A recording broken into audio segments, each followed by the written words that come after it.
이어서 목포에서 전해드리겠습니다. 21대 총선 예비후보자 등록일이 한 달도 채 남지 않았습니다. 목포 지역구 국회의원 입지자들의 발걸음도 점점 빨라지고 있는데요. 입지자들의 장단점을 분석했습니다. 최정민 기자입니다. 내년 총선에서 목포 지역구는 박지원 의원과 맞설 수 있는 대항마가 누구냐로 초점이 맞춰지고 있습니다. 민주당에서는 우선 4명이 경선에 참여할 것으로 보입니다. 우기종 현 지역위원장은 오랜 시간 지역을 다져오고 전남도 부지사를 지내면서 지역 현안을 잘 알지만 초중고를 목포에서 나오지 않아 지역 연고가 약한 것이 변수입니다. 배종호 세안대 교수는 지역과 중앙무대에서 정치평론을 하는 등 인지도가 높지만 탈당 전력과 함께 목포에서 잇따른 악마가 약점으로 꼽힙니다. 오는 29일 사퇴하는 김원희 서울시 정무부시장은 국회와 청와대 등 중앙인맥이 탄탄하다는 강점이 있지만 목포에서의 활동이 적어 유권자들의 인지도가 떨어지고 있습니다. 조요한 전 목포시 의원은 시의원 3선을 할 정도로 지역사회와 꾸준한 소통을 하고 있지만 목포시장 후보 경선에서 떨어진 뒤 바로 국회의원 도전에 나서는 것에 대한 부정적인 시각도 존재합니다. 정의당에서는 윤수아 원내대표가 지역민들과의 소통을 이어가고 중앙 정치에서도 쓴소리라는 등 인지도를 높이고 있지만 당 지지율이 크게 오르지 않는 딜레마에 빠져 있습니다. 이런 가운데 박지원 의원은 타 후보들에 비해 높은 인지도는 물론 현역 의원으로서 현안 사업 예산 확보 등이 강점으로 꼽힙니다. 하지만 민주당에 비해 크게 떨어지고 있는 대한신당의 지지율과 세대 교체를 원하는 여론도 만만치 않아 이를 극복해야 하는 과제가 남아 있습니다. 이런 가운데 민주당이 고 김대중 전 대통령의 삼남인 김홍걸 민화회부장을 전략 공천할 경우 선거 지형은 더 복잡하게 돌아갈 수 있습니다. 호남 정치 1번지라 불리는 목포의 선거 구도가 호남 전체에 영향을 미칠 것이라는 관측이 나오면서 유권자들이 어떤 후보에게 표를 줄지 관심이 높아지고 있습니다. KBS 뉴스 최정민입니다.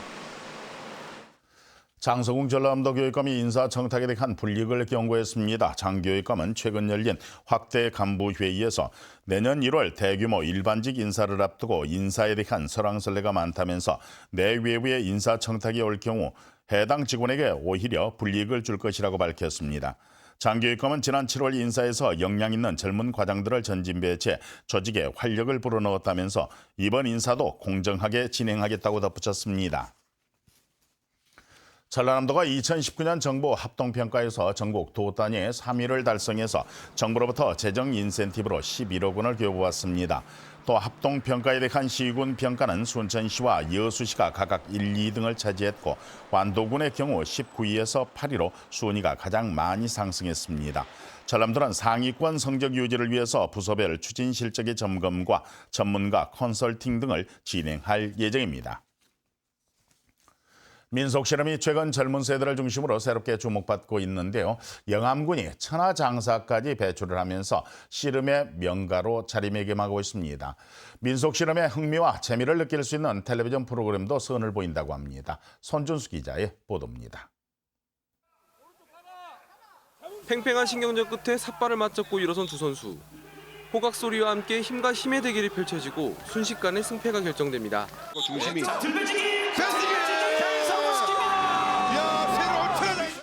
내리세 번 상대를 모래판에 내리꽂으며 천하장사 타이틀을 거머쥔 장성우 장사. 아마 씨름을 평정하다 처음 출전한 프로 씨름 무대에서 쟁쟁한 선배와 경쟁자들을 물리쳤습니다.